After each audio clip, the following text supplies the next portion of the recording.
Testemunhos para a Igreja, volume 2, capítulo 76, Maneiras e trajes dos pastores. Efésios 3, 6 e 7. A saber que os gentios são co-herdeiros e de um mesmo corpo e participantes da promessa em Cristo pelo Evangelho, do qual fui feito ministro pelo dom da graça de Deus, que me foi dado segundo a operação do seu poder. Do qual fui feito ministro, não meramente para apresentar a verdade ao povo, mas para confirmá-la na vida, e demonstrar a todos qual seja a dispensação do mistério que desde os séculos esteve oculto em Deus. Efésios 3, 9. Isso não se refere meramente às palavras que saem da boca, não simplesmente ser eloquente em falar e orar, mas tornar Cristo conhecido, ter Cristo em nós e revelá-lo aos que ouvem. A quem anunciamos, admoestando a todo o homem e ensinando a todo o homem em toda a sabedoria, não como a inexperientes, não em ignorância, mas que apresentemos todo o homem perfeito em Jesus Cristo. E para isto também trabalho, combatendo segundo a sua eficácia que opera em mim poderosamente. Colossenses 1, 28 e 29. Essa é a obra de Deus, a graça de Deus recebida e sentida, adornando a vida e as ações para fazer sensível impressão sobre aqueles que ouvem. Mas não é apenas isso. Há outras coisas a serem consideradas, as quais alguns têm negligenciado, mas que são importantes na luz que me foram apresentadas. O povo é impressionado pelo comportamento do orador no púlpito, por suas atitudes e maneira de falar. Se essas coisas forem como Deus deseja, a impressão que farão testemunhará em favor da verdade, especialmente para aqueles que têm estado ouvindo fábulas. É importante que as maneiras do pastor sejam modestas e dignas, de acordo com a santa e elevada verdade que ensina, para que uma impressão favorável seja feita naqueles que não são inclinados naturalmente à religião. O cuidado do vestuário é um item importante. Tem havido deficiência neste sentido da parte dos pastores que creem na verdade presente. A roupa de alguns tem sido até mesmo desalinhada. Não somente tem havido falta de gosto e ordem em arranjar o vestuário de maneira que fique bem na pessoa e de cor conveniente e adequada a um ministro de Cristo, mas o traje de alguns tem sido até desasseado. Alguns pastores usam colete de cor clara ao passo que as calças são escuras, ou um colete escuro e calças claras, sem gosto ou boa combinação do vestuário quando comparecem perante o povo. Estas coisas estão pregando às pessoas. O pastor lhes dá um exemplo de ordem e põe diante delas a conveniência de asseio e bom gosto em seu traje, ou lhes dá lições de desleixo e falta de gosto, que elas estarão em perigo de seguir. Tecido preto ou escuro é mais apropriado para o pastor no púlpito e causará melhor impressão nas pessoas do que seria causada pela combinação de 2 ou 3 cores diferentes em seu traje. Minha atenção foi chamada para os filhos de Israel em tempos antigos e me foi mostrado que Deus deu instruções específicas acerca do tecido e do estilo do vestuário que devia ser usado pelos que ministravam diante dele. O Deus do céu, cujo braço move o mundo, que nos sustenta e nos dá vida e saúde, concedeu-nos evidências de que ele pode ser honrado ou desonrado pelo traje dos que oficiam diante dele. O Senhor deu instruções especiais a Moisés a respeito de tudo que se relacionava com o seu serviço. Até deu instruções a respeito da arrumação de suas casas e especificou o vestuário que devia ser usado pelos que ministravam em seu serviço. Eles deviam manter a ordem em tudo e especialmente preservar o asseio. Leiam-se as instruções dadas a Moisés para tornar conhecido aos filhos de Israel que Deus estava prestes a descer sobre o monte, a fim de proclamar sua santa lei. O que ele mandou Moisés dizer ao povo que fizesse? Que estivessem prontos ao 3º dia, pois o Senhor desceria sobre o monte à vista de todo o povo. Eles deviam colocar limites em torno do monte. Disse também o Senhor a Moisés: Vai ao povo e santifica-os hoje e amanhã, e lavem eles as suas vestes. Êxodo 19, 10. O grande e poderoso Deus que criou o lindo Éden e todas as coisas belas que nele havia, é um Deus de ordem e deseja que seu povo seja ordeiro e limpo. O poderoso Deus orientou Moisés a dizer ao povo para lavar suas vestes, para que não houvesse impureza em seus trajes e em si mesmos ao comparecerem perante o Senhor. E Moisés desceu da montanha até o povo e esse lavou suas vestimentas de acordo com a ordem de Deus. E para mostrar quão cuidadosos eram com a limpeza, Moisés colocou uma bacia entre a tenda da congregação e o altar e a encheu de água para se lavar. Êxodo 40, 30. Moisés, Arão e os filhos de Arão, que ministravam diante do Senhor, lavaram as mãos e os pés ali mesmo quando foram para a tenda da congregação e perante o Senhor. Esse era um mandamento do grande e poderoso Deus. Não devia haver nenhum desleixo e falta de asseio naqueles que compareciam diante dele quando fossem à sua santa presença. E por que isso? Qual era o objetivo de todo esse cuidado? Era meramente para recomendar o povo a Deus? Era meramente para obter sua aprovação? A razão que me foi dada era esta, para que fosse causada correta impressão sobre o povo. Se os que ministravam no ofício sagrado deixassem de manifestar cuidado e reverência para com Deus em seu traje e na sua conduta, o povo perderia seu temor e sua reverência para com ele e seu serviço sagrado. Se os sacerdotes mostravam grande reverência para com Deus, sendo muito cuidadosos e muito meticulosos ao comparecerem à sua presença, isso dava ao povo elevar a ideia de Deus e seus requisitos. Mostrava-lhes que Deus é santo, que sua obra é sagrada e que tudo quanto se relaciona com o seu trabalho precisa ser santo, que precisa estar livre de tudo que se caracterize pela impureza e falta de asseio, e que deve ser removida toda a corrupção dos que se aproximam de Deus.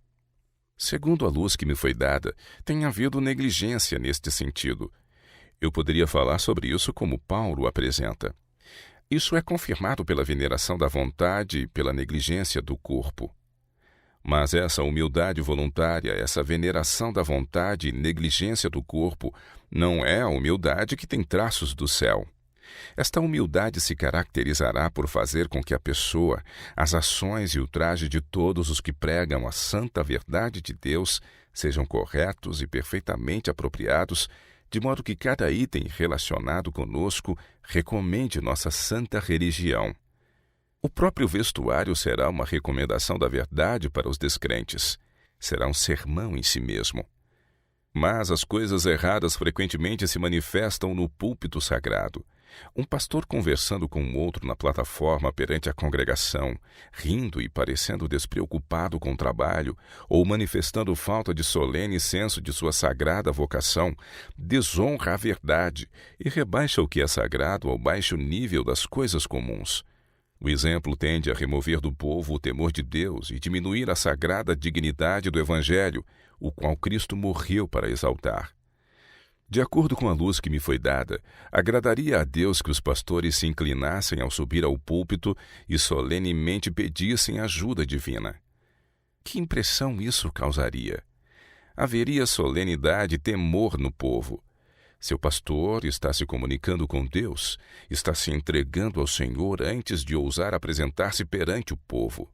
Profundo respeito incide sobre a congregação e os anjos de Deus são atraídos. Ao assumirem o púlpito, os pastores devem buscar a Deus em primeiro lugar, dizendo a todos por sua atitude: Deus é a fonte da minha força. O pastor que é negligente em seu traje frequentemente ofende os que têm bom gosto e finas sensibilidades. Os que são deficientes neste sentido devem corrigir seus erros e ser mais ponderados. A perda de algumas pessoas será finalmente atribuída ao desleixo do pastor. O primeiro aspecto afetou desfavoravelmente as pessoas, pois não podiam de modo algum relacionar sua aparência com as verdades por ele apresentadas. Seu vestuário depunha contra ele, e a impressão causada foi de que o povo que ele representava era um grupo descuidado que não se importava com o seu vestuário e os seus ouvintes não queriam ter nada a ver com tal classe de pessoas. Nisso, de acordo com a luz que me foi dada, tem havido um manifesto descaso da parte de nosso povo. Os pastores algumas vezes se apresentam no púlpito com o cabelo mal penteado, parecendo não ter sido tocado pelo pente ou a escova há uma semana. Deus é desonrado quando aqueles que se empenham em seu sagrado serviço negligenciam sua aparência. Antigamente era requerido dos sacerdotes ter suas vestes no estilo específico para realizar o serviço no lugar santo e ministrar no ofício sacerdotal. Deviam ter as vestimentas em harmonia com sua obra, e Deus distintamente especificou como deveriam ser. A bacia estava colocada entre o altar e a congregação, para que os sacerdotes, antes de virem à presença de Deus à vista da congregação, pudessem lavar as mãos e pés. Que impressão deveria isso exercer sobre o povo? Devia mostrar-lhe que cada partícula de poeira precisava ser eliminada antes de poderem ir à presença de Deus, pois ele era tão excelso e santo que, a menos que atendessem a essas condições, a morte seria o resultado seguro. Mas olhem para o estilo de roupa que alguns de nossos pastores usam hoje. Alguns que ministram nas coisas sagradas se vestem de tal maneira que, pelo menos até certo ponto, sua roupa destrói a influência do seu trabalho. Há evidente falta de bom gosto na cor e no esmero do corte. Qual é a impressão causada por tal maneira de vestir? É que a obra na qual eles estão empenhados não é considerada mais sagrada ou elevada do que o trabalho comum, como arar a terra. O pastor, por seu exemplo, reduz as coisas sagradas ao mesmo nível das coisas comuns. A influência de tais pregadores não é agradável a Deus. Se alguém é levado para receber a verdade através de seus trabalhos, frequentemente imita seus pregadores e desce ao mesmo baixo nível deles. Será mais difícil remodelá-los, levá-los a uma posição correta e ensinar-lhes a verdadeira ordem e amor à disciplina, do que trabalhar para converter à verdade homens e mulheres que nunca a ouviram. O Senhor requer que seus pastores sejam puros e santos para representarem corretamente os princípios da verdade em sua vida e, por seu exemplo, conduzir outros a um nível elevado.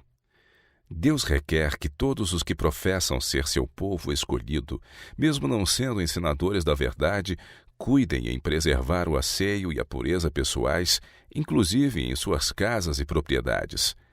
Somos exemplos para o mundo, cartas vivas conhecidas e lidas por todos os homens. 2 Coríntios 3, 2. Deus requer que todos os que fazem profissão de piedade, especialmente aqueles que ensinam a verdade a outros, abstenham-se de toda a aparência do mal. 1 Tessalonicenses 5, 22. Segundo a luz que me tem sido dada, o ministério é um santo e elevado ofício, e os que aceitam essa posição devem ter a Cristo no coração e manifestar sincero desejo de representá-lo dignamente perante o povo em todas as suas ações, no vestuário, no falar e até mesmo na maneira como falam. Eles devem falar com reverência. Alguns destroem a impressão solene que possam haver causado no povo por elevarem a voz demasiado alto, proclamando a verdade com brados e gritos. Quando assim apresentada, a verdade perde muito de sua doçura, sua força e solenidade. Se, porém, a voz tem a devida entonação, se é possuída de solenidade e modulada de maneira a ser comovente, produzirá muito melhor impressão. Tal era o tom em que Cristo ensinava os discípulos. Impressionava-os com solenidade, falava de maneira a comover o coração. Mas que resultado produz esse gritar? Isso não dá ao povo nenhuma ideia mais exaltada da verdade, nem os impressiona mais profundamente. Causa apenas uma sensação desagradável nos ouvintes e fatiga os órgãos vocais do orador. O tom da voz tem muita influência em afetar o coração dos que ouvem. Muitos que poderiam ser úteis estão desperdiçando energia vital e destruindo seus pulmões e órgãos vocais por sua maneira de falar. Alguns pastores adquiriram o hábito de falar apressadamente, como se tivessem uma lição a repetir, acelerando-a o máximo possível. Essa não é a melhor maneira de pregar. Com o devido cuidado, cada pastor pode educar-se a falar distinta e impressivamente, não atropelando as palavras sem tomar tempo para respirar. Ele deve falar de maneira moderada, para que o povo possa fixar as ideias na mente enquanto ele discorre sobre o tema. Mas quando o assunto é tratado com muita rapidez, as pessoas não podem memorizar os pontos e não recebem as impressões que lhes é importante reter.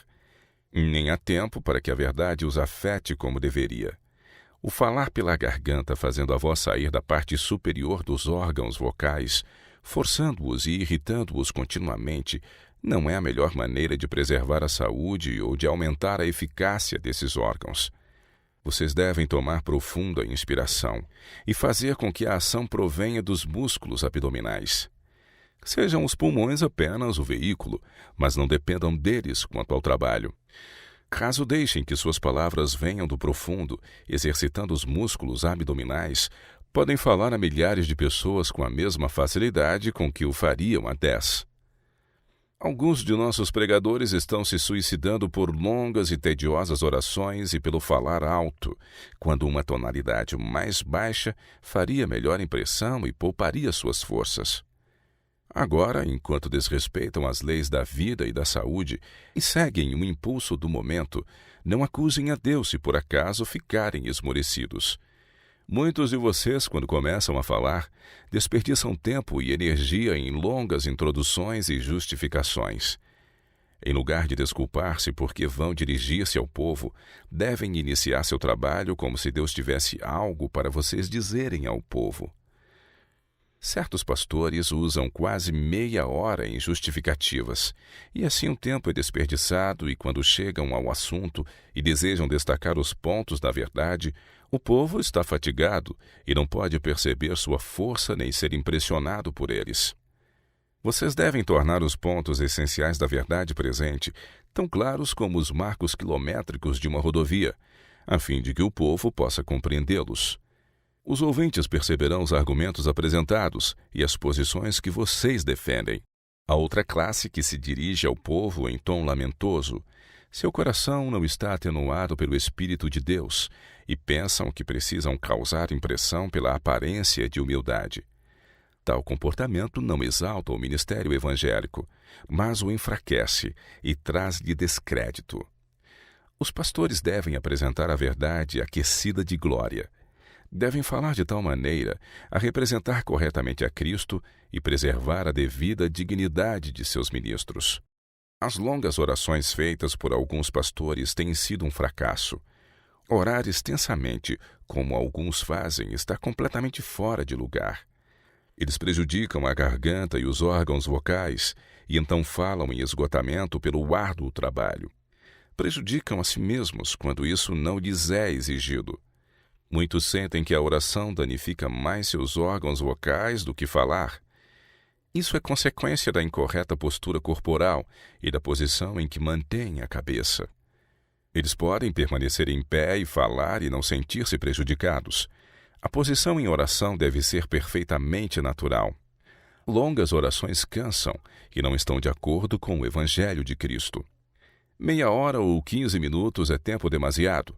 Uns poucos minutos são tempo suficiente para apresentar o caso a Deus, dizer-lhe o que desejam. Podem assim levar o povo a acompanhá-los, não os cansando nem diminuindo seu interesse na devoção e na oração.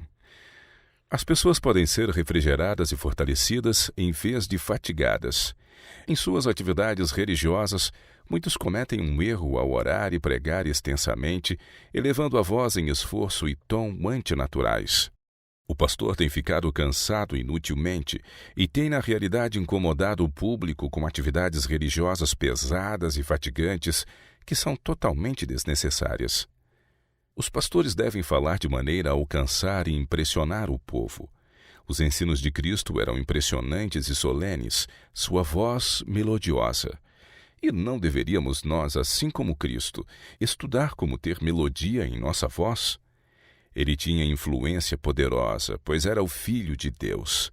Estamos tão distantes, tão abaixo dele e tão deficientes somos, que, embora fazendo o melhor de nossa parte, nossos esforços serão pobres.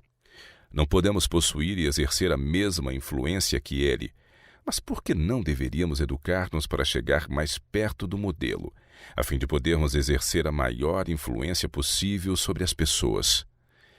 Nossas palavras, atos, comportamento e vestuário, tudo deve pregar. Não somente com as palavras devemos falar ao povo, mas tudo quanto diz respeito à nossa pessoa deve constituir para eles um sermão, para que corretas impressões possam ser feitas e que a verdade pregada seja por eles levada a seus próprios lares. Assim, nossa fé se manifestará em uma luz melhor à comunidade. Nunca compreendi como hoje o exaltado caráter da obra, sua santidade e a importância de estar apta para ela. Vejo essa necessidade em mim mesma. Devo ter um novo preparo, uma santa unção, ou não poderei continuar a instruir outros. Necessito ter certeza de que estou andando com Deus. Devo certificar-me de que compreendo o mistério da piedade. Preciso saber que a graça de Deus está em meu coração, que minha própria vida está de acordo com sua vontade, que estou andando em suas pisadas. Então minhas palavras serão verdadeiras e minhas ações corretas. Mas há outro ponto de que quase me esqueci. É a influência que o pregador precisa exercer em seu ministério. Sua obra não é meramente estar no púlpito, ela apenas começa aí. Ele precisa associar-se às diversas famílias e levar-lhes Cristo, apresentando-lhes seus sermões e cumprindo-os em palavras e ações. Ao visitar uma família, deve ele perguntar sobre suas condições. É ele o pastor do rebanho? A obra de um pastor não é realizada totalmente no púlpito. Ele deve conversar com todos os membros de seu rebanho, com os pais e com os filhos, para conhecer seu modo de pensar. Um pastor precisa alimentar o rebanho que Deus lhe encarregou de cuidar. Seria conveniente ir às casas e estudar, mas se fizer isto negligenciando o trabalho que Deus lhe comissionou, comete um erro. Nunca deixe a casa de uma família sem antes convidá-la a reunir-se e, ajoelhando, orar com ela. Indague sobre sua saúde espiritual. O que um médico competente faz? Ele procura descobrir particularidades de cada caso e então receita os medicamentos. Assim também, o médico espiritual deve inquirir sobre as doenças espirituais que afligem os membros de seu rebanho, e então administra os remédios adequados e roga que o grande médico venha em seu auxílio. Presta-lhes a ajuda de que necessitam. Tais pastores receberão todo o respeito e honra que lhes são devidos como ministros de Cristo. Trabalhando por outros, manterão a própria vida espiritual. Devem buscar forças de Deus para partilhar com aqueles a quem ministram. Possa o Senhor nos ajudar a buscá-lo de todo o coração. Quero diariamente receber os divinos raios da glória que brotam do trono de Deus e resplandecem na face de Jesus Cristo e irradiá-los no caminho ao meu redor. Anseio ser uma luz no Senhor.